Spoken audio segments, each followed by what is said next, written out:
Right. Luke, tell me when we're ready. Hold on. Yeah, we are good to go. Brilliant. So welcome everybody to this first London Travel Watch seminar. I'm Emma Gibson, the director of London Travel Watch, and we're London's official passenger watchdog, and I'm going to be chairing this event. So thank you very much for coming. This is our first webinar in what we hope will be a series of events. And today we'll be discussing what the more immediate needs are for passengers in London as we emerge from lockdown. And all of us are very good at looking at things from our own perspective. But I think this is a chance for all of us, all of the speakers and all of the audience to hear the views of passengers from a number of different perspectives. And I guarantee that you will hear something in the next 90 minutes that you hadn't thought of.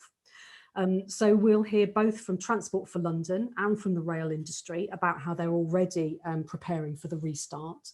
But we'll also be hearing from people representing different groups of Londoners who will tell us about the transport needs of people who are disabled, or maybe people who are older, or people on lower incomes, groups of people perhaps who don't have such a loud voice in this discussion. And we'll also be hearing about how other European cities who are slightly ahead of us are restarting their public transport. So today we have, I'm just going to introduce very briefly, just say who we've got as speakers. We've got Heidi Alexander, Deputy Mayor for Transport. We've got Bharat Mehta, from the CEO of Trust for London. We've got Josef Schneider, who's chair of the European Passengers Federation. We've got Kirsty Hoyle, who's the CEO of Transport for All. We've got John McGeachie from Age UK London. We have, and Robert Nisbet, who is from the Rail Delivery Group. And before I get started, I'd like to introduce Navin Shah, who's chair of the Transport Committee of the London Assembly, who's going to say a few opening words. So over to you, Navin. Oh, I think Navin's still on mute. So we need to, hang on, Navin, we need to unmute you. I'm putting Luke in charge of that. I try to unmute him, but it seems to not be working. Navin, can you unmute yourself? Because I don't think we can. Yeah, right. That's it. Yep. Go for it. Here we go. Well, first of all, Emma, thanks very much for your introduction, and Travel Watch for organizing this event. I'm really delighted that we have such a fantastic panel as well for the discussion.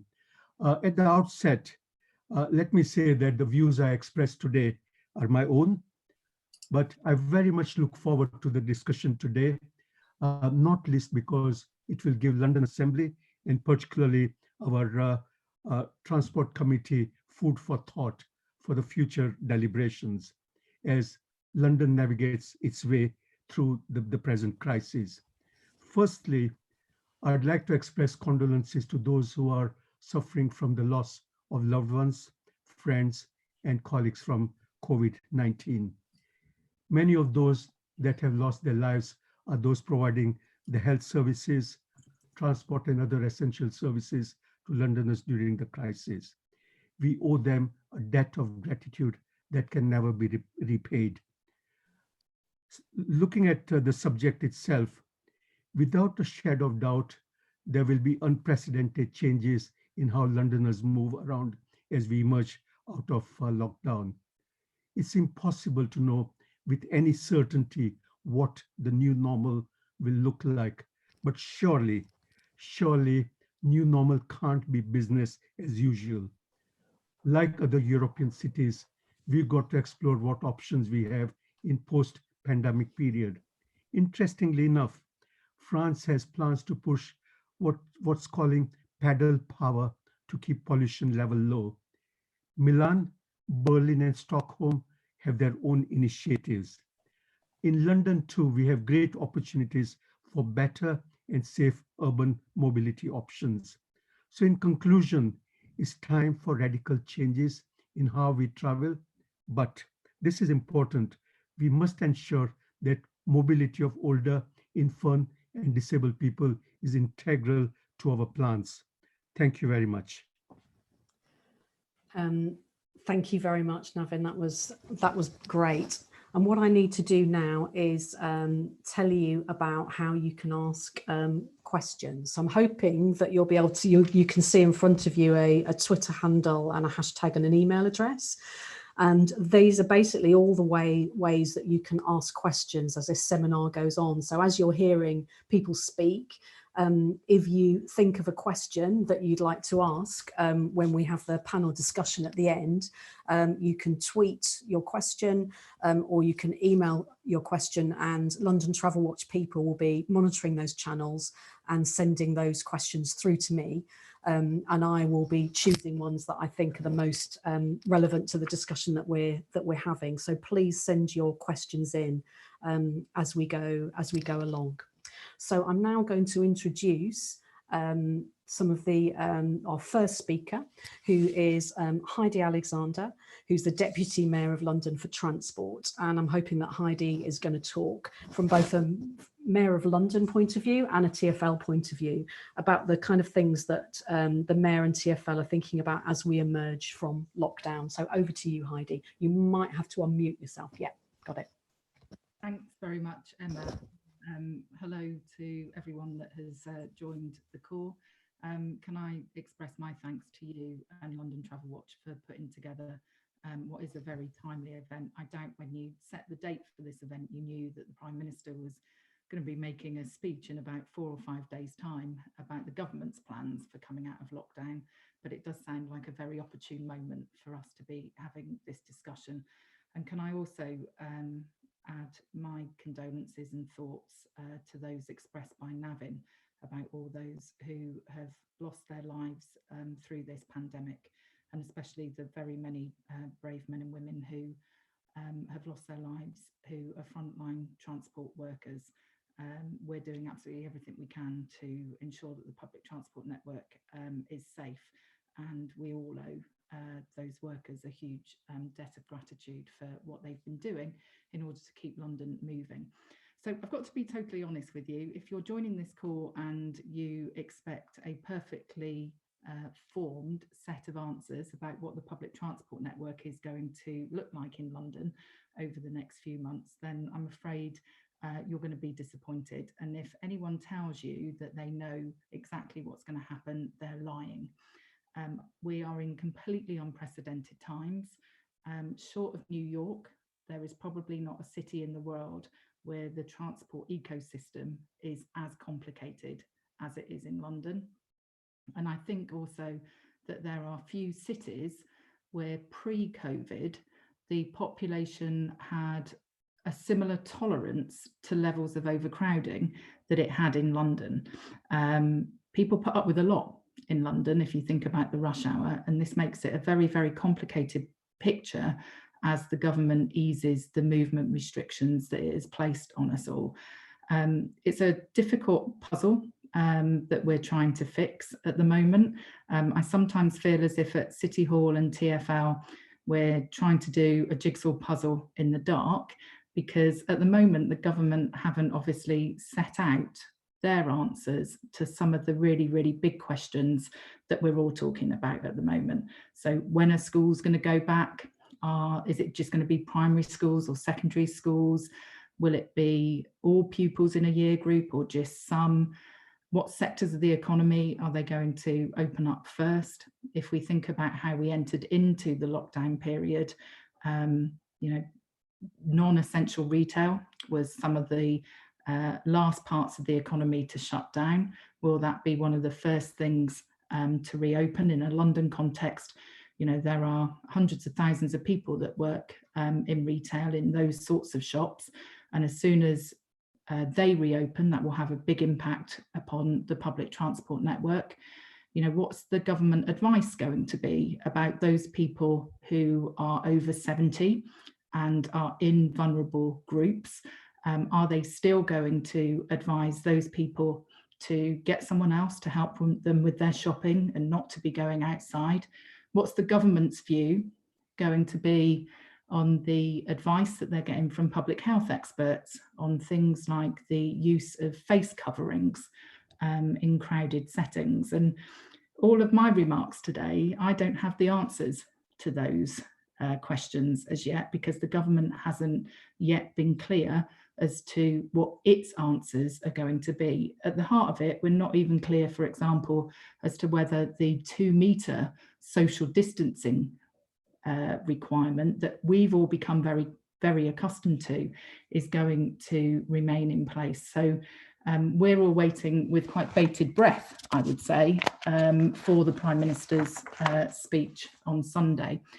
So what do we know? There are some things that we do know. We know that the level of travel that we have seen taking place on the tubes, on the buses, on the trains in London over the last 7 weeks, that the level of travel that's been happening during lockdown is going to go up. I think it's worth reminding ourselves of what we've seen happen over the last 7 weeks. Tube travel has reduced by 95%. Bus travel has reduced by 85%. That has meant that the fare income that London is receiving has reduced by about 90% overall. On Easter Sunday, we saw the fewest number of journeys done on the tube network since the 19th century. And I think that really, underlines the scale of what we've been dealing with. I don't know how fast people are going to come back to the public transport network, and I don't know to what level they will return. Those things are less clear. We've made some assumptions for our financial planning purposes, which we're talking to government about, but at the moment that is still unknown. What we do know is that public expectations are going to be totally different than what they were pre-COVID. If you think about a rush hour tube journey back in February, you could reach your arm out and touch 6 people quite easily. If there's going to be a requirement to have 2 metre social distancing, you need to imagine people stood on a tube with a 2 metre radius in a circle around them. What that means for the Victoria line, for example, were that 2 metre social distancing rule to be heavily enforced, a train on the Victoria line, which would normally carry 1,000 people, as soon as it runs the length of its route, if you enforce that 2 metre rule strictly, instead of having 125 people in each of the 8 carriages, you could only get 21 people on. So that's 1/6 of what the Victoria line would normally carry. So I'd say the third thing that we know as well is that the public will expect Transport for London to keep staff and passengers safe. That's what I would say the first inviolable responsibility of Transport for London. That's why we were quick to introduce an enhanced cleaning regime using antiviral hospital grade fluids back at the beginning of March, and that will continue. It's why we made sure that our staff and our contracted staff didn't feel a financial incentive to have to go into work when they were exhibiting symptoms. So we made sure that sick pay arrangements were in place very early on, and it's why we've made a series of operational changes, such as those to the loading of the bus network. So those are the things we know, but that doesn't give you an answer to exactly what it is that we're thinking about at the moment. So perhaps I should just run through some of the broad things that are shaping our thinking. We are clear that we want to avoid a car-based recovery to this crisis. If people return to their cars in increasing numbers, bearing in mind that half of London households don't have access to a car anyway, we do run the risk of replacing one public health crisis with another one, because we know that increased car usage has impacts upon carbon emissions, air quality, arguably also obesity. So we don't want to return to increasing numbers of people using their car. So I think we have got 4 things that we are really sitting behind all of our thinking at the moment. And I'd summarise those as reduce the number of people who are needing to use the public transport network, remode journeys, retime journeys, and reimagine what those journeys might be like. So we do, you know, to the first point, reducing the number of people we had on the network compared to pre-COVID. We're going to be running as many trains and as buses as is physically possible with the staffing resources that we have available. But the truth is, if people can work from home, they must work from home. And I've seen, you know, some data that suggests as many as 67% of Londoners are working from home at the moment. We also need to start to shift our journeys to different modes.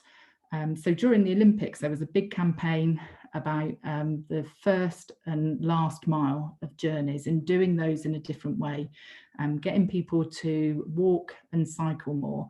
If you think about the 6 million bus journeys that are done every day in London, 1.5 million of those, 25%, are done by children.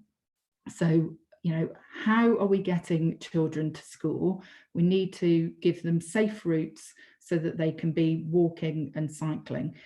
We also need to be thinking about how we can encourage more people for their commute into work, to take to their bikes, get their bikes out of the shed or off their balcony. We've launched today something called the Mayor's Street Space Plan, which is about putting in temporary safe cycling routes, widening the pavements so that when people are queuing outside supermarkets or perhaps waiting for a bus, there's more space there, ensuring that the town centres can operate in a socially distanced way.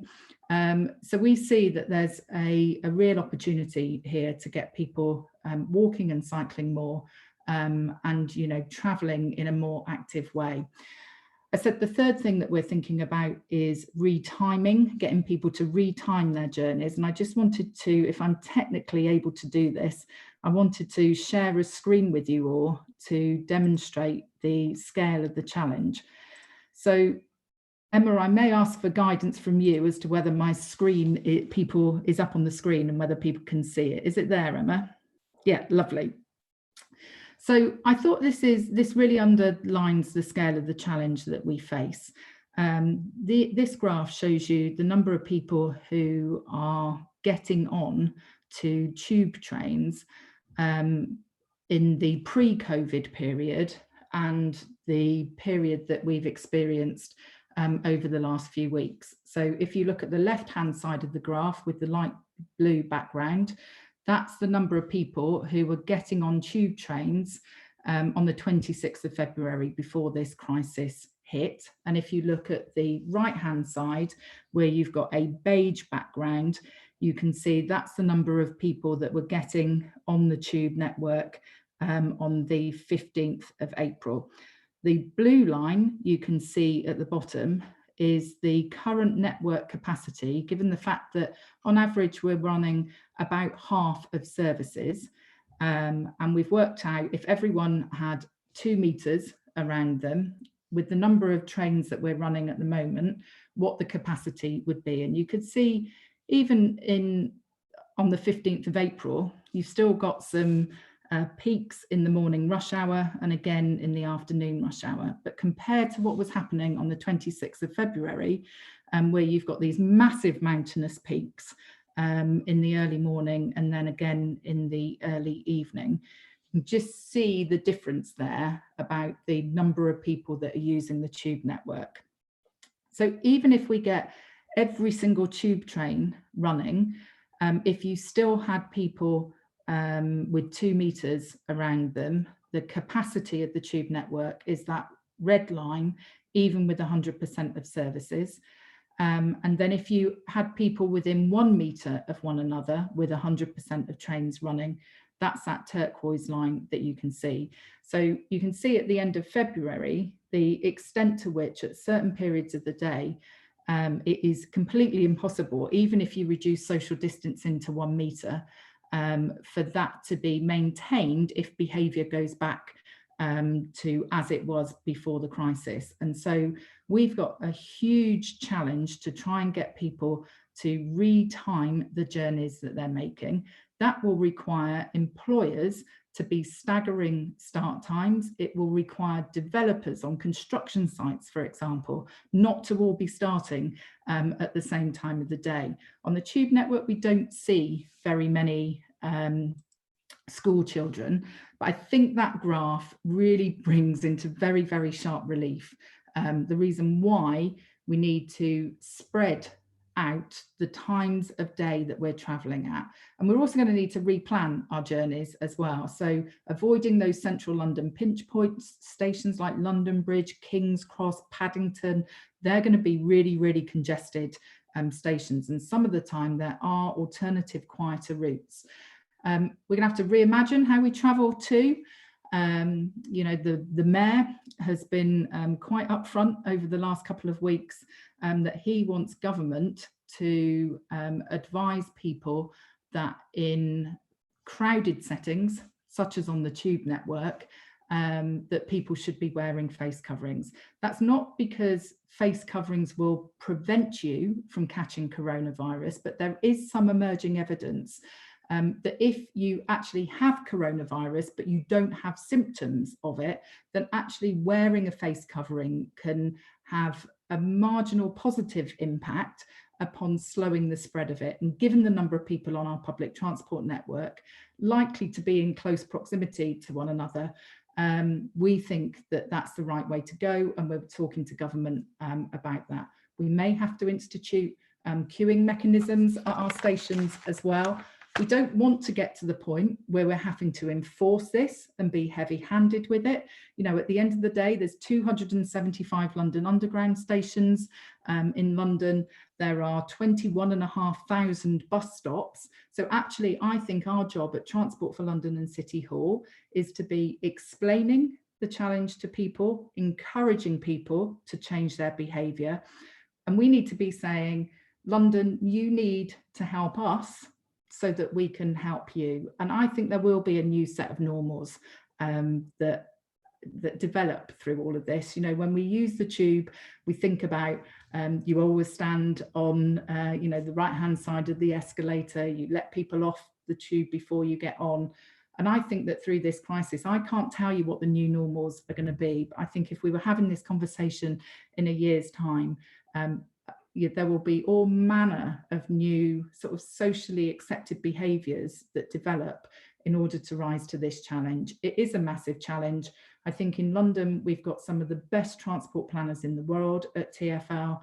I think we've got great communication specialists, and we want to work with Londoners and with government to make this adjustment back to the new normal as comfortable as it can be for people. So thank you ever so much for listening. I know Emma held her little sign up to me probably over a minute ago, so I apologise for taking a little bit longer.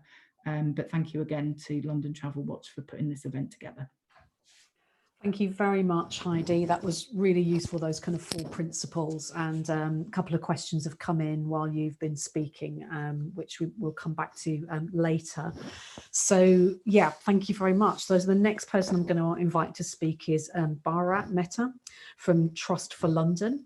You know, I've been writing recently about this, what I see as a new class divide that's emerging between the haves and the have-nots, the people who can work at home and those who have the kind of jobs where you can't work at home. And I know that Bharat's going to be covering some of the issues that affect people and families on lower incomes and how we might take their needs into account as we emerge from lockdown. So over to you, Bharat. Thanks very much. And Heidi, thanks very much for that presentation. I certainly don't envy your position and London Transport's position. I think it's going to be incredibly difficult. I think we've all got to acknowledge that this is not going to be an easy challenge to overcome. It's going to be fraught with difficulties, and it will require the cooperation of the population of London in getting us back to work. I've been asked to speak about sort of lower income Londoners and how we can enable them to get to work. And I wanted to start by saying, yeah, who are the sort of lower income Londoners first and foremost? And They're people we've come to realize as essential workers. They've always been there, but we've sadly tended to not notice them. You know, they're the train and bus drivers, they're the delivery workers, the care workers, shift workers, construction workers, trade workers, people in insecure jobs, and those who are self-employed. You've probably seen them if you go early enough, as Heidi's graph showed, that there are peaks people travel in very early, and then there's another peak that follows later on in the morning. That's been the case for a long time on the buses, tubes, and overground early in the morning. And what I've got behind me is a map of where do the people who work in central London and other parts of London actually live. And this is from London's Poverty Profile, which we produce every year in the latest one, which we're going to use as a benchmark going forwards to see the impact of COVID on London. Is a map that shows, I'm just going to slightly move aside, all the red areas that you see, and this map takes into account the green spaces, etc. So there's no distortion within this map. So we've excluded the green spaces, and the red areas is where poverty resides. So you can see it's in Enfield, where I live, up just around there, further up. I won't get any closer. And the red areas are sort of obvious to see within that. So that's where we're talking about. It's in contrast to what we've often thought about as London, which is poverty resides in inner cities, in council or social housing, and in families that are unemployed. And in fact, that's not the case at all. What London's Poverty Profile has shown over the years, and we've been producing it now for 10 years, so we've got a track on it. There's about 100 different indicators on it, is to say that actually poverty seems to be moving to outer London. It resides in a significant proportion. 58% of people living in poverty are actually in private rented accommodation, and the majority are in families where at least one person is working. So they're working households in outer London in private rented accommodation. These are the people that are traveling back and forth into jobs, and they're the ones that are most at risk, in a sense. So 28% of Londoners are living in poverty after housing costs, and 76% of children in poverty in London are in working households. And that's an increase of around 8%, or 80,000 children from 5 years ago. So the situation is not getting better. Now, London's population is 8.9 million, and it's comparatively young. The median age is 35 years as opposed to the rest of the UK, where it's 40. 13% of people are retired compared to 23 in the rest of England. And the parts of outer London that we're talking about in that map are places like the Beacon Tree Estate in Barking Dagenham, South Tottenham, Tottenham Hale and Haringey, Freezy Water in Enfield, parts of Croydon, Bexley, Havering, Hillingdon, the outer London areas that I mentioned. And of course, those not born in the UK comprise a large proportion of London's population. 41% of Londoners are BME background, and poverty resides in disproportionately large level amongst those communities. So 38% of Londoners from BME backgrounds are in poverty, as opposed to 21% of Londoners, white Londoners. So, the situation is, and Kirsty, I'm sure, and John will talk more about this, but disability, poverty in households where there's one disabled person, so again, quite high. 37%, and similarly in with the cases older people. So during lockdown, what we found is RSA's research has shown that actually the people who work at home or can work at home are actually in the higher professions where there's job stability, etc. So it's a case when we emerge out of lockdown and enable people to move in, that there is some priority given to those workers who have, they haven't got an alternative. They can't work at home. So it's about how we enable that to take place without it becoming a poor person's travel system, because a poor person's travel system might end up being a poor system. So we just need to be aware of that. So some of the things that Heidi's already covered, I look forward with interest, Heidi, to Will Norman's city space. I take your point, 1 minute left. I look forward to Will Norman, the cycling and walking commissioners' views on how temporary measures can be brought into place, and so to enable cycling and safe walking, as you said. And I just wondered if there's another area that you might consider. At the moment, electric scooters are not permitted on roads. And I just wondered if there's a possibility of any temporary release on that so that they can be used. I know in some cities, they're certainly looking into that, because I think a lot of people's worry is about storing bicycles, about showering, etc., before they get into work. But scooters may enable that or to remove that necessity. I think going back, Will and Heidi's covered this up to a point. I think the safety of both the train drivers and station staff and bus drivers is critically important. So PPE and clear instructions from government about what is expected from employers to ensure safety is going to be absolutely critical. I think this imposition that's coming through of saying employers will need to consider, I'm not sure that's good enough. I think it needs to be very clear about what is expected, because planning, particularly for London Transport, is going to be difficult without that kind of sort of clear instruction of what is expected. So I take my cue from you, Emma. I'm going to stop there, and I look forward to further presentations and to the Q&A later. Thanks. Thank you very much, Bharat. That was really, really interesting and thought-provoking. We might, Heidi, might ask you to come back on scooters later, if that's okay, at the end. So be pre-warned.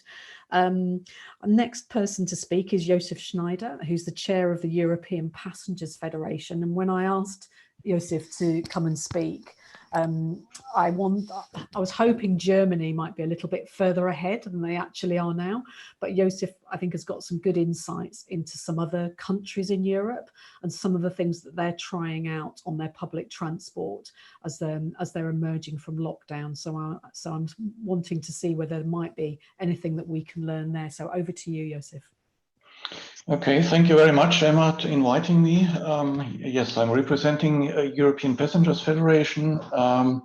Maybe you hear it, German native, so I have some experience using still up to now more or less daily public transport in short distance and long distance all over Germany. The reason is my job is related to different places. I might tell you in the beginning, some things, general lines, what passengers needs in principle and in this uncertain and difficult situation. I think the key element, what is at any time, is easy accessible and reliable information in the network and in the network door to door. So what I expect still now during Corona times is an online information which is reliable at least for the next 48 hours. Because for me as a person, Josef Schneider, I have to plan my trip to my next my next business job tomorrow, so I need the information if the train runs tomorrow, if the bus is running tomorrow. And maybe also I need the information about the service. If I'm not a person with reduced mobility, I would need a reliable information. Could I take this train? Could I take this bus or not? The second thing also on information, make sure that staff has real-time information and forwards it to passengers. Sometimes at the moment I'm feeling a bit lost in the dark as a passenger when I'm not able to get during my trip real-time information and need to catch a next train or a next bus. The industry should try to make passengers feel safe as much as possible. We had Heidi announced it with the difficulties of space, but from a passenger's point of view at the moment, we need enough space in the public transport. I would expect, or I expect, a feeling of cleanliness, and I would expect the railway and the public transport operators to think about what makes it most easy for passengers and to feel safe. For example, in Germany we have, I saw in a lot of networks that doors are opened automatically when the train stops at the platform. So you do avoid a need to press any button to open the door. What I'm thinking about is to really, and my experience in Germany there is very good, do transport operators cooperate even when otherwise there is competition. So for example, cross acceptance for tickets from different operators, if timetable reductions, and there are also massive timetable reductions in a German network, make an alternative integrated timetable with all operators on this line. Maybe the industry could use service disruptions for maintenance and work wherever it's possible without harming any passengers. Now, looking at the German experience, it was really a short-term supply reduction without having any blueprint. So in principle, from one day to the other, they had to shorten the timetables.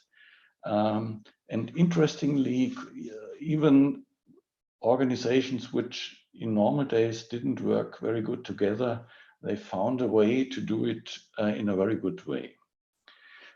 The problem from a passenger's views in Germany was, in general, in the first days, they switched to a Sunday timetable. That means that there is a later start of operation, what leads to problems for employees of system-relevant facilities. So if you are a nurse in the hospital and you have to be there early in the morning, you need really the early morning train or the early morning bus and not wait for the usual first bus on Sundays. What we saw also very often was a bit of uncoordinated shortening if several lines leads to broken connections. So if you come to a junction and you have to wait a long time, sometimes 1 hour or more, because the one train is skipped and the connected bus is running, that is a thinking you need to do from a passenger's point of view, door to door, and try to make an integrated system. Yes, I was announced to be quicker. What you should do, or what the industry should do, is use all communication channels to show that all activities, and give the passenger a feeling of customer care. As a passenger, I'm very happy if there is a hotline where, for example, I can report if space is insufficient, and if possible, this problem will be solved in short time. Speaking as a citizen, I think Heidi talked about changing the space for traffic. I saw in Brussels thinking about additional space for pedestrians or cyclists by reducing space for cars. I think this is one of the things we could do immediately and make for the normal citizen it easier to travel by with the social distancing. So time over. Thank you very much for the moment. Thank you very much, Joseph, for that. That was really useful, and I'll let you know if we've got any questions coming in. I'm next going to introduce Kirsty Hoyle, who's the CEO of Transport for All, who's going to be talking more about the needs of disabled users as we move into the next phase. So over to you, Kirsty. Thanks, Emma, and to all my fellow panelists for really useful talk so far.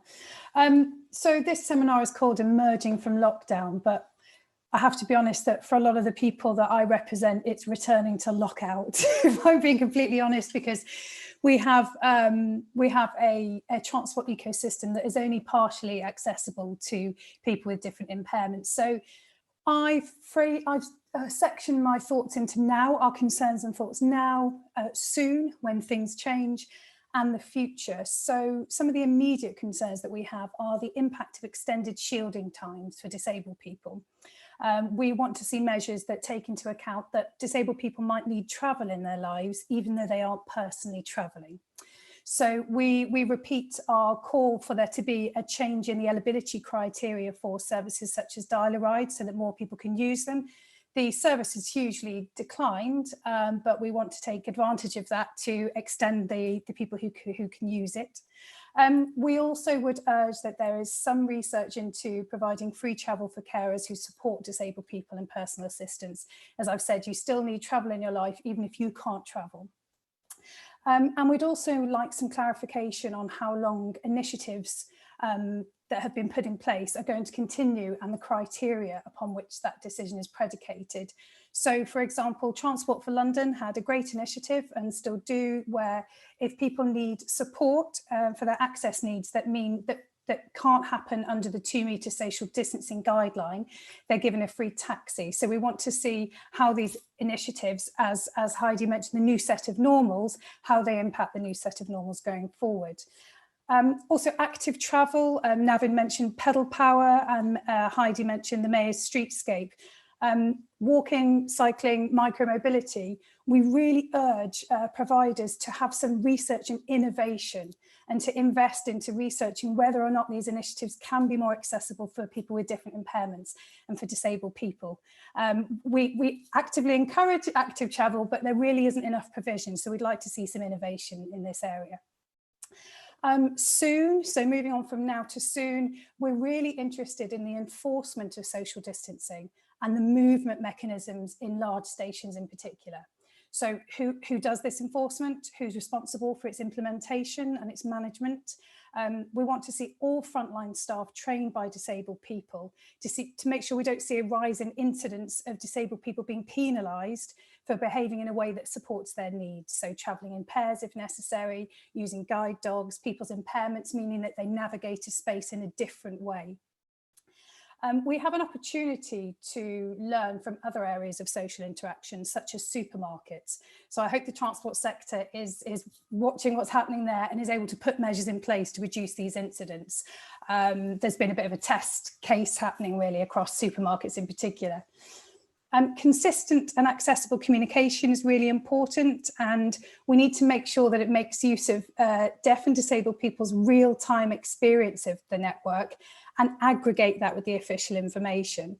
For example, if you are a wheelchair user who is coming into work and using the London Transport Network, if you're told a station is step-free, but it isn't level access, so you can't get on that train without a ramp, and there is a mistake or something doesn't happen, you might have to wait another hour to be able to get on a train. So the reduced capacity on the network is going to put, there's less margin for error and more increased risk for disabled people. We've got concern over fare hikes, any potential fare hikes, and how they might impact upon disabled people who cannot choose their mode of travel, particularly around taxis and private hire vehicles. Many disabled people are already economically disadvantaged, and we want to reduce that disparity. Future, so the human factor around good access provision. So for most disabled people, there will be a need for some human interaction to either support their access needs or to overcome the barriers in the transport network.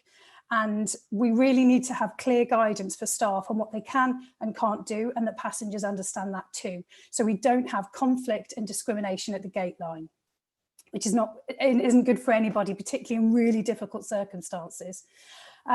Ticket office closures are of interest to us, and the criteria upon which those decisions to reopen or not is made. Similarly, turn up and go. We want to make sure that disabled passengers can turn up and go in the way they always have been able to, and that they're not left at the bottom of the to-do list. The review process of projects that pertain to the rebalancing of disabled people's lack of access is really important to us. We want to be privy to what is considered discretionary and what is core business. So, for example, any infrastructure changes or developments that have been paused or changed as a result of COVID that impact disabled people, we want that to be a transparent process. So finally, we are very insistent that the impact of COVID-19 does not regress the rights, opportunity and perceptions of disabled people who travel in and to London. Disabled people in London, as Barrett's pointed out, are already more likely than non-disabled people to be living in poverty, and transport is a key component of reducing inequality. There's something also about the nature of how people interact on public transport, and we're really concerned about the element of people misunderstanding vulnerable and disabled. Many disabled people are concerned about an encroaching caretaking attitude and of being judged as vulnerable by virtue of being disabled, and of unwelcome interventions from the general public. So I urge the Department for Transport to use their recent It's Everyone's Journey campaign to push this message across. Am I early, Emma? You did a 1 minute. I was tidy. I was neat. No, you just you caught me having a drink of water, Kirsty. Thank you so much for that. I'm going to hand over to John McGeechy from Age UK London now. Hi everyone. Thanks very much for having me. I'd firstly like to say how important everything that Kirsty has just been talking about. Those issues are so important to older Londoners. Lots of people don't realise sometimes that around half of disabled Londoners are over 60, 65. So all of those points are really important. In terms of the issues and concerns that older Londoners talk to us about transport anyway, whether it's overcrowding or how walkable a pavement is, all of those issues, there's a COVID dimension or element. Rather than sort of making assumptions, what I did yesterday and the day before was I asked around 30 older Londoners what they were thinking about travelling as we sort of phase out of lockdown. And, you know, a big kind of impact or a big thing affecting this at the moment is the current uncertainty around people over 70 and, you know, what will be, you know, is it 12 weeks? Is it end of lockdown now? And there's massive uncertainty, and hopefully the government announcements over the next few days will give people a little more confidence and a little more certainty. So I asked these questions, and older Londoners are obviously as diverse as any other age group. So I've got a big range of answers. And the first question I asked was, you know, would you be traveling differently, and how would you think differently about traveling? So at one end of the spectrum, I got people, oh, I'm not going to change almost anything that I do. I'm going to make the same types of journeys, and it's not going to impact me. Now, they might be saying that because, you know, they really are genuinely confident about travel, and that's a really positive thing. they might be saying that they're going to not change their journeys because they don't have any choice. They have to make those journeys. So, you know, for example, people work longer into later life in London than any other part of the UK. So commuting is a huge issue for older Londoners. And it might be, even for an older Londoner that works in an office, they might be proportionally less likely to have the right IT equipment at home, and so be less likely to work from home. Another thing that it might be, someone in their 60s might be the primary carer to a parent that's in their 90s, for example, and they might have to go from borough to make those journeys. So it's about choice, and people might not have the choice to radically change some of their transport patterns.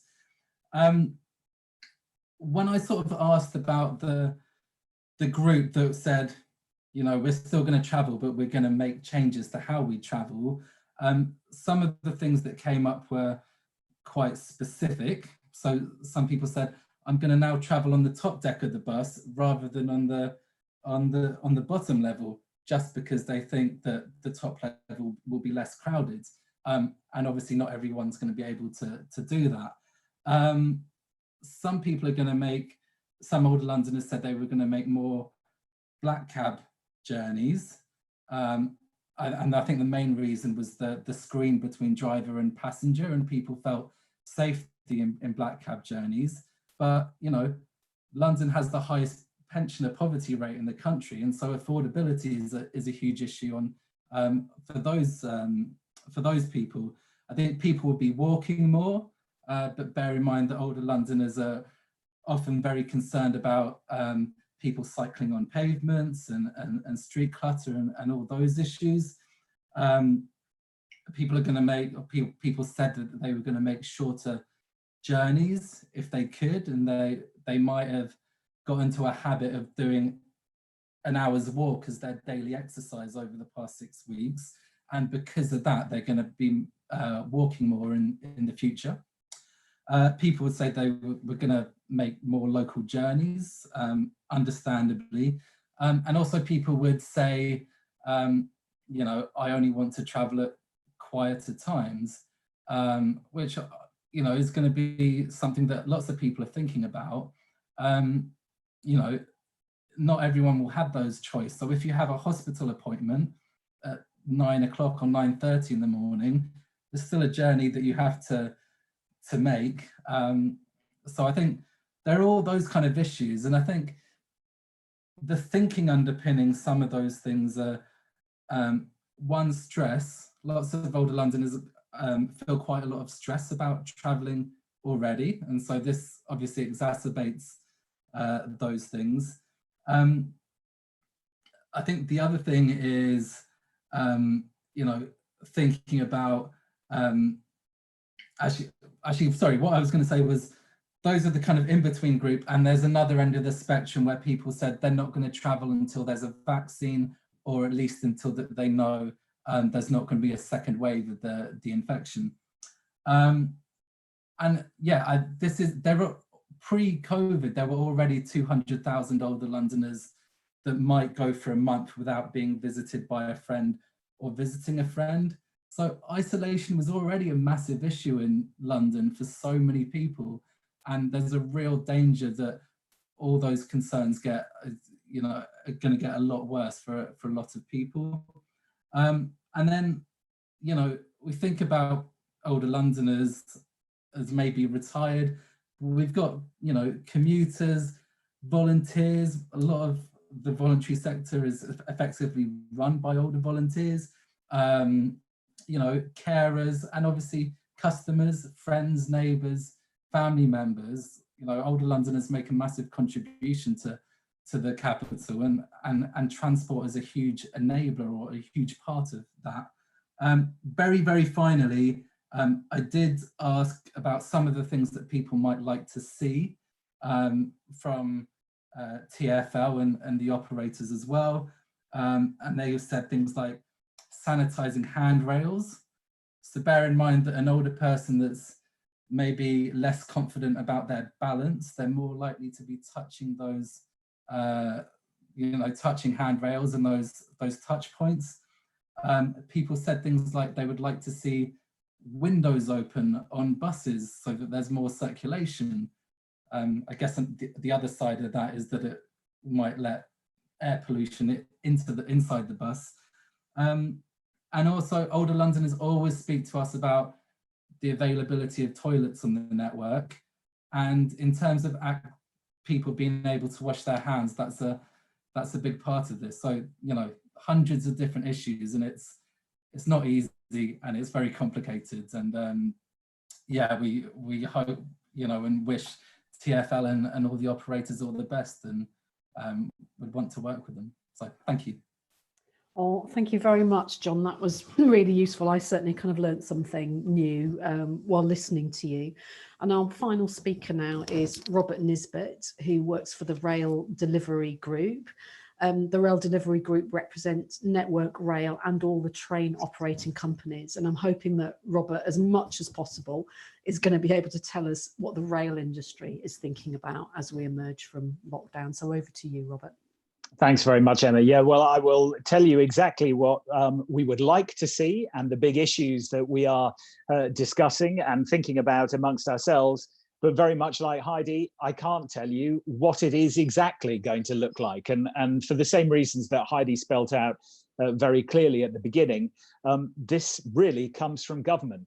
Transport is just one part of the jigsaw as we restart the economy and we start to come out of lockdown. And we are also in a different position from TfL as the train industry, in that the government has kind of stood behind the rail industry to such an extent that effectively franchises have been paused, and most of the train operating companies are now working on EMAs, or emergency measures agreements, which in effect means the train operating companies, rather than taking the ticket revenue and then paying premium for government, are getting paid a management fee, a small management fee to supply services, but government has now assumed the revenue risk, which allows for the fact that, just like Transport for London, we have seen our passenger numbers go down by 95%, and yet we are running pretty much a half of all of the services that we normally run from Monday to Friday. So that allows, as per Heidi's graph, it allows for people to be able to kind of socially distance to 2 meters. But the problem is this: when we start to lift out of lockdown, and government clearly wants to get the economy going. We heard the Prime Minister and Prime Minister's question time today. But as we start to kind of ramp up services, what are the implications of specifically the advice on social distancing and the advice on personal protection equipment, so face masks? Because that makes a completely different approach from the industry as to how we respond. And to go back to, and thanks very much for doing that graph, Heidi, because it looks very similar to ours, looking at those various lines, that obviously if you're talking about social distancing at 2 meters, that's a very different picture from 1 meter, or social distancing only where possible and wearing a face mask, which is what we've seen in Germany, in France, in Belgium, in Spain, and in Italy. They've said social distancing where possible. Now, clearly, on platforms, inside the trains themselves, it's going to be very difficult to maintain social distancing, and so therefore, face coverings and social distancing where possible, we think is probably the likely solution, or certainly the way forward if they want to ramp up train services. But these decisions are all in the gift of government, so that the hierarchy conversation about who will travel, when they will travel, has to be set, from the very top down. And the Cabinet Office has got a very tight grip on this because they are trying to maintain kind of strong, consistent messaging. So what we have done to feed into the debate, and believe me, there are conversations going on every hour of the day in various work streams with government, so the train operators, the infrastructure managers, Network Rail, and the Department for Transport, looking at various scenarios. And we have said to them, look, we will run the maximum capacity that we can, bearing in mind that, of course, there are members of staff in the rail industry who are clearly off sick or self-isolating or looking after loved ones. And also there are some train drivers that may have to relearn routes because they haven't been driving trains on their routes for a while. So our capacity or ability to give a large amount of capacity is already hampered. But of course, it will be even further hampered if social distancing remains at 2 meters or even shrinks to 1 meter. So in effect, what we've said to the government is, this is the amount of capacity we think we could deliver with those scenarios. Now, you have to decide how to use that capacity. So that throws the ball back into their court along the lines of which sectors are allowed to be traveling first, whether that message of only travel when necessary, so if you can homework, you remain doing that, stays enforced. And we think that a slow ramping up rather than a flick of a switch is going to be the best way to manage this. And we have said, that we stand ready to help out. We are critical infrastructure. We've helped throughout lockdown, getting those key workers to where they need to go. And to answer some of the points that Joseph made, we've seen train operating companies making extra stops to deliver nurses and doctors and key workers to hospitals. So there's been a lot of flexibility. And in fact, despite that flexibility, we have been running probably the most efficient timetable that most people can remember, of about 97% PPM, which is a public performance measure. So, again, as a side issue, and I know this has been in a lot of conversation so far, that there's a lot we can learn from this that maybe we can take on, once the current kind of crisis has abated. So traffic demand management is huge, Olympic style, when people could travel, when they should travel. But I think, and this is where I kind of fit into the equation as effectively the spokesperson for the national industry, is that the messages have to be strong, clear, and consistent across the country. And that's multimodal as well. So not just all of the train operating companies that operate, from John O'Groats to Land's End, but also multimodal, so that we are talking to TfL and the language is very similar, because people often get off a train and onto a bus in London and vice versa when they're going home. But we've got to, how we're going to basically be framing this conversation when we know exactly what we're going to be saying, is that this is going to be a new way to take the train. From the start of the journey, when you first think about it, and we say that there's got to be a single source of the truth, and that's going to be national rail inquiries. But wear face masks, one-way flows on carriages, keeping seats free. It's going to be a huge behavioral change exercise that we are going to be enacting with government. And one of the key elements of this, obviously, is not only just keeping our staff and passengers safe, but the fact that this is a shared endeavour. This is not top down and us policing people saying, put your face mask back on or don't stand there.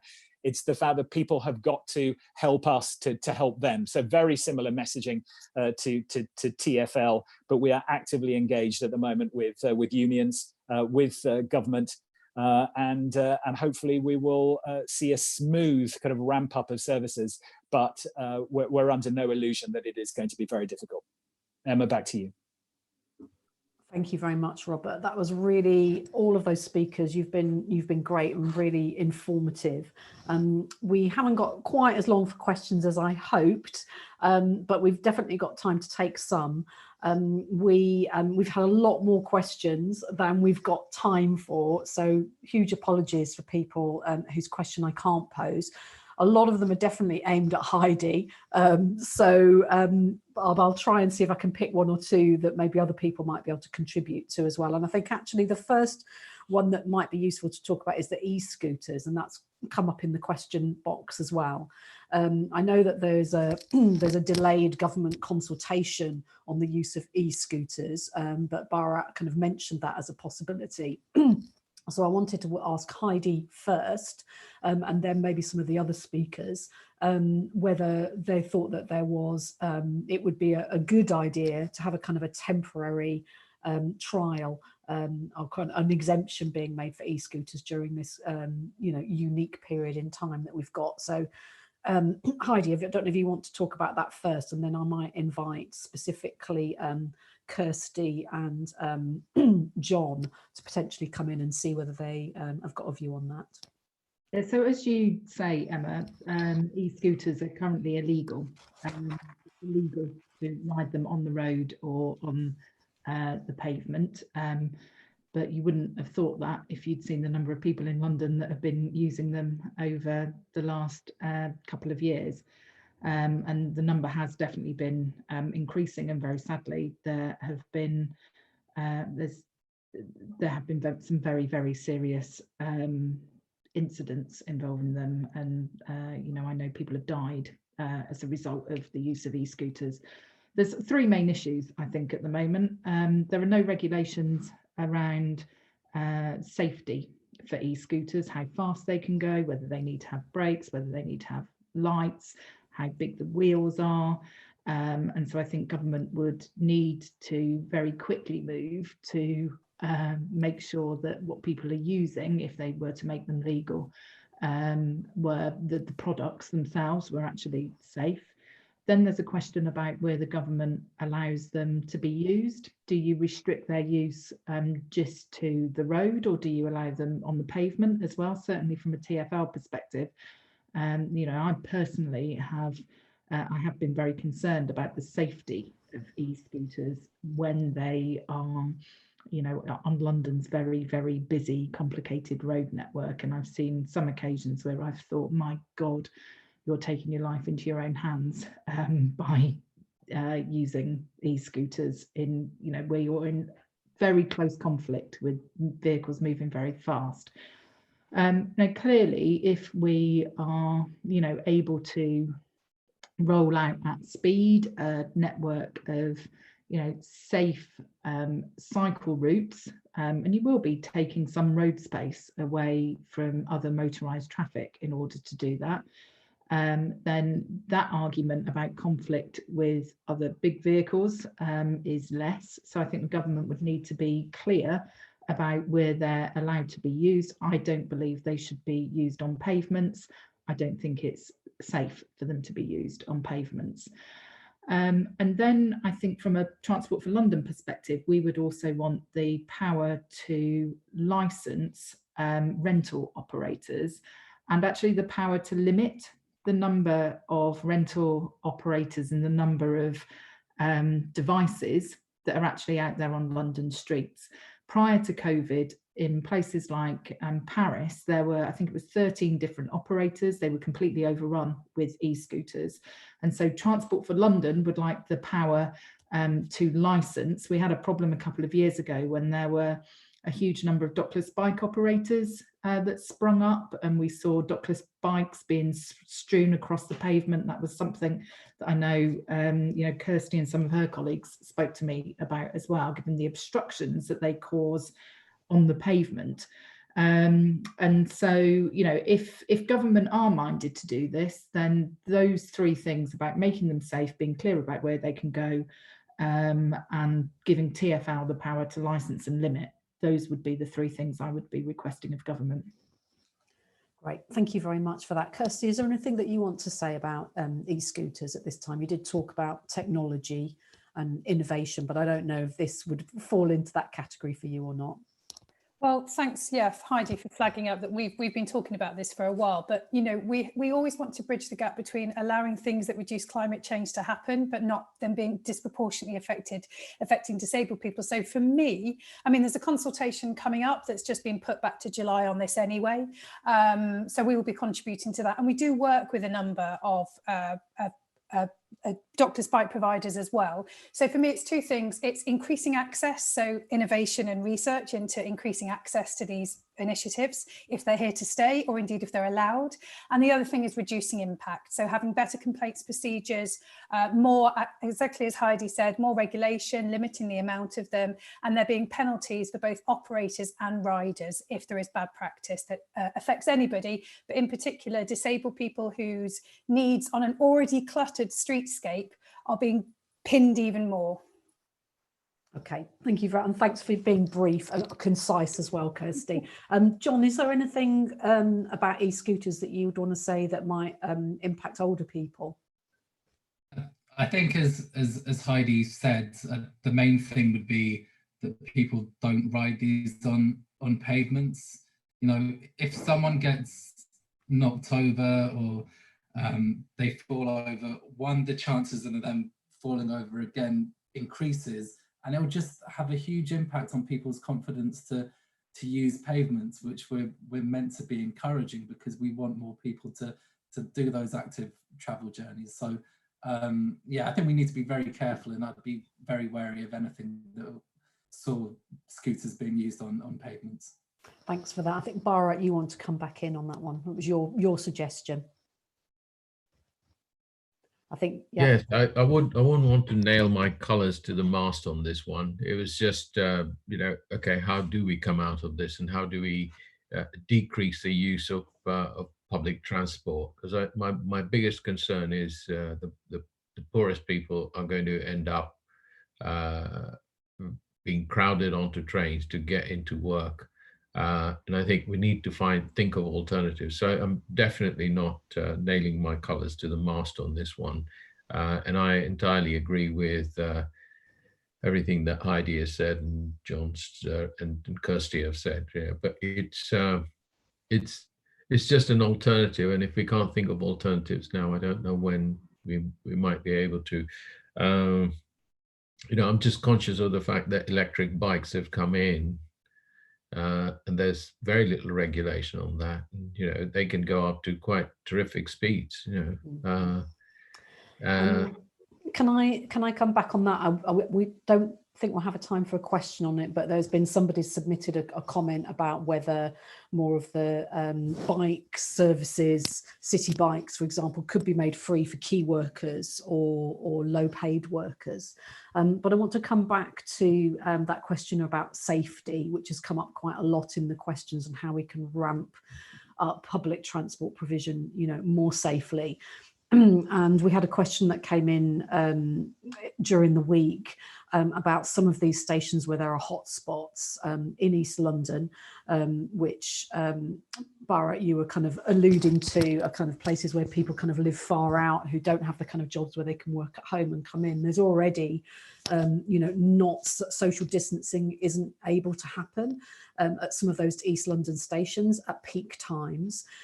So I'm going to ask Heidi first, you know, as you kind of increase capacity a little bit, and I appreciate in your graph there wasn't much headroom there, how are you going to make sure that those particular stations that are experiencing problems don't become you know, more dangerous for the people who have to travel in because they have the kind of jobs where they can't work at home? Yeah, so you're right to highlight that stations across London Underground haven't had the same experience over the last 7 weeks. So stations such as Canning Town, West Ham, Barking, Seven Sisters up on the Victoria line, Brixton at the other end of the Victoria line, comparatively, those underground stations have seen higher levels of people using them than others. And we've also seen, interestingly, the peak becoming earlier. And so the peak at those stations is at about 5:45 in the morning through to 7:30, when in normal times you'd see the peak usage slightly later. There are, at some of those stations, you have other lines that interchange there. So at Canning Town, you've got the DLR. At West Ham and at Stratford, you've got C2C services coming in. And so one of the things that we have actually done is look at how you can non-stop some services to prevent adding more people into the mix when your station staff can see that there is a problem on a platform with numbers of people you know, amassing there. We've also put out social distancing stickers, and we've been working with the British Transport Police, you know, to actually really start to get people just thinking about whether their journey is really essential, And this isn't a heavy-handed approach in any way, but we've had some very clear customer comms there as well about, you know, is there a way in which you could be travelling later after 7:30? I went to a lot of effort in the middle of March to make sure as well in these communities that all of our messaging was being translated into 15 separate languages as well, because I was worried that in some parts of London where you have a high prevalence of, you know, English not as somebody's first language, that we had a duty and a responsibility to be communicating with absolutely everyone. We had, you know, discussions going out on Turkish radios in North London. I think Jazz Atwell, the leader of Redbridge, did you know, an interview on Sikh radio, just to make sure that actually everyone understands what TfL's expectations are. We can also do things where what we have done in this period is, because we have such a detailed understanding, you know, literally train by train as to what the loadings are, we have been able to take some trains from other points in the day and run more services at the busiest times. And so in planning the new timetable that we will have as we come out of this, we're quite mindful about, you know, what the data shows us about what those pressures are. But, you know, it's been very interesting over the last 7 weeks that, yes, you've got a lot of key workers who are travelling from some of those locations that I've talked about very early in the morning. It's been very evident as well that you've had a lot of construction workers still going to work. The government chose not to close the construction sites. A number of developers actually took the decision onto themselves to pause for a period of time. But as you know, the construction ramp up has started to, you know, to complete those projects that have already started, you know, that's been something that we've been seeing manifest itself on our network. So we're talking to the Construction Leadership Council in London to try and get staggered start times across sites. And we've also made this case very strongly to the Business Secretary, Alok Sharma, as well as the Transport Secretary, because, you know, we've got to try and find ways to spread that peak. And so those are a number of the sort of actions that we have been taking and we will continue to take. Thanks very much for that. Are there any other people on the panel who want to come in on that particular point, or shall I move on to the next question? Okay, I can't see anyone putting their hand up. Great. There's quite a few councillors on the call, which is brilliant, asking a variety of kind of questions about, you know, how will TfL work with the boroughs to manage road use? There's a particular suggestion that can TfL make a 20-mile-an-hour zone kind of standard, the default on roads that you are operating. So is there anything, Heidi, that you want to say about how you intend to kind of work with London councils as we go ahead? Yeah, so I'm really keen that we work very closely with London councils. As the councillors on the call know, the boroughs are responsible for 95% of London's roads, and the Transport for London road network, which is essentially the red routes, are the busiest roads, but they account for just 5%. So we've already been working very closely with boroughs such as Camden, Lambeth, Hackney, around some of the street space plan, and making sure that pavements are in essence temporarily widened to give people space on busy high streets.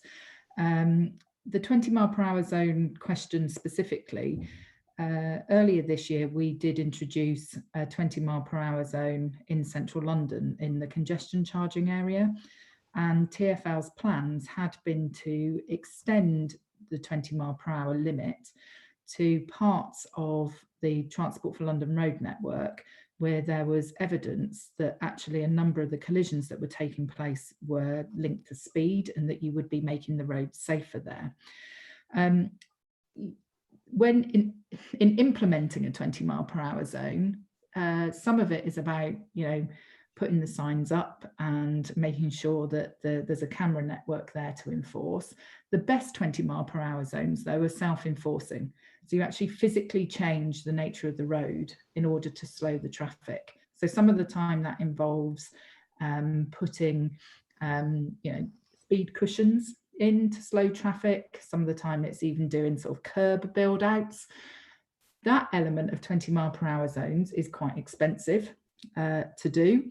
And we are in a very, very live discussion with government at the moment about the financial support that government will give to TfL over the course of the next year, given the collapse of passenger revenues that we've experienced. And just bear in mind that passenger revenues, as well as things like congestion charging income and other commercial activity, account for 80% of TfL's revenue budget.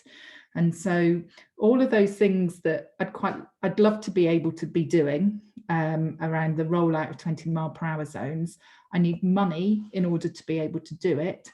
And that's an active discussion that I'm having with government at the moment. I'm hoping for some good news within the next week.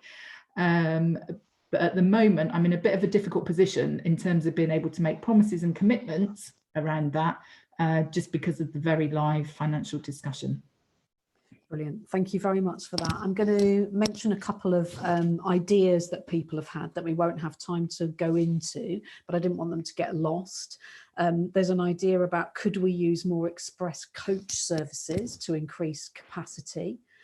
There's also, oh, hang on a minute, there was another idea that what was it? I've lost it now. I'll come back to it in a minute. Oh no, here it is. Should older people or other people who are more at risk have a tube carriage at the front of the tube train reserved for them, for freedom pass holders or other kind of holders of passes? So I don't think we've got time to go into that, but that was just an idea that came up as you were all speaking.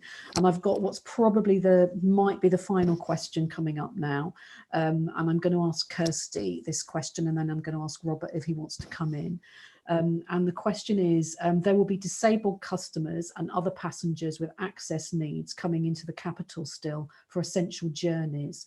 What last mile support do you think is going to be needed as things move on, especially relating to easy access to taxis and other forms of last mile transport? So I'll ask Kirsty, and then I'll see if Robert wants to come in, and if anybody else wants to come in on that, then that's fine as well. So go ahead, Kirsty. Yeah, thanks, Emma. I think when we're thinking about last mile, I'm going to concentrate on streets and taxis because that's the main modes that our members use.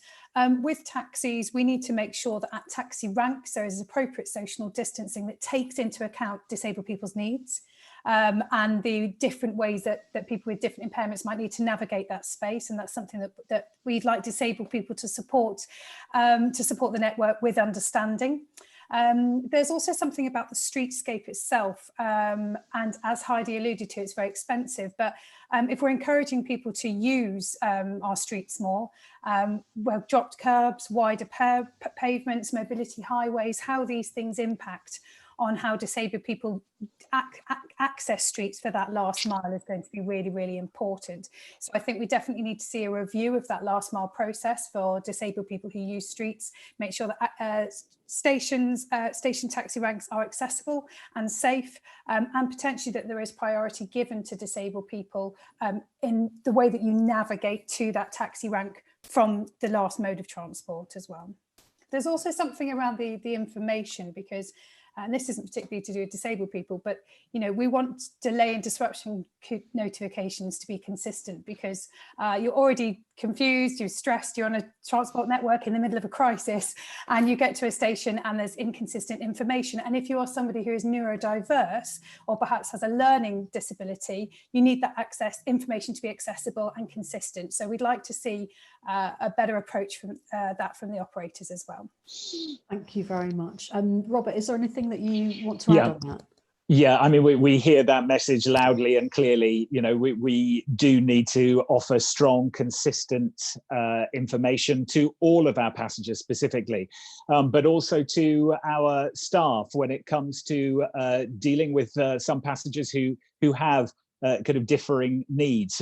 For example, you know, there may be some staff concerned about getting close to someone that needs additional help to get onto a train. So in those situations where social distancing at the moment cannot be maintained, we are giving specific advice and special PPE to benefit both, obviously, the people who can give that help and then the people who will benefit from that help. And there are a number of different issues that we're looking at the moment, asking customers to stay 2 meters away when ramps are being put onto trains, guiding customers who are blind and visually impaired using cloth defenders to minimize skin contact, for example. That's something that we've been discussing with all operators. Wiping down the handles of wheelchairs before and after assisting, and also using visors so that customers who are lip reading can still take part in conversations, because they're being cut out of a lot of conversations with cloth face masks. So all of those considerations we're thinking about.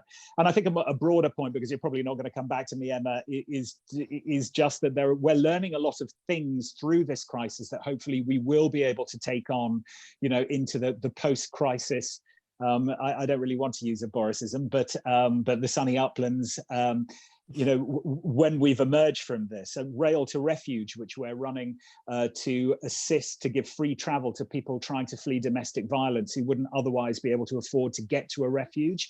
We brought that in at the start of this, and we've benefited or helped 50 people get to refuges, and 2/3 of them said they wouldn't have been able to get there had they had to shell out for a ticket themselves. There's things like that, and the fact that we are operating at 97% PPM at the moment, that we can learn from when we go back to the new normal and real life, and hopefully kind of adapt to make the service better for everybody. Okay, thank you very much for that. I'm afraid time is against us, so I'm going to wrap up this great session now. I wanted to thank all of the speakers and the audience for the really thoughtful questions and comments that you've made. I think we've all got a lot to think about now about what needs to happen next as we return transport to some kind of restart. London Travel Watch are going to be reflecting on everything that's been said in this 90 minutes, and we're going to be writing a list of the kind of top 10 asks that we have of Transport for London and the rail industry as we go into this next phase, and we'll publish that next week. And we're certainly planning at least one other seminar to look at some of the longer term changes to transport in London post-COVID. So don't forget to sign up to our email list on our website so that we can let you know about future events. And a recording of this session will be available on YouTube by the end of the day. So I'll say to you, you know, until next time, and stay safe, everybody, and hope to see you the next time we get together. Thanks, Emma. Thank you, everyone. Bye-bye. Bye-bye. Thank you.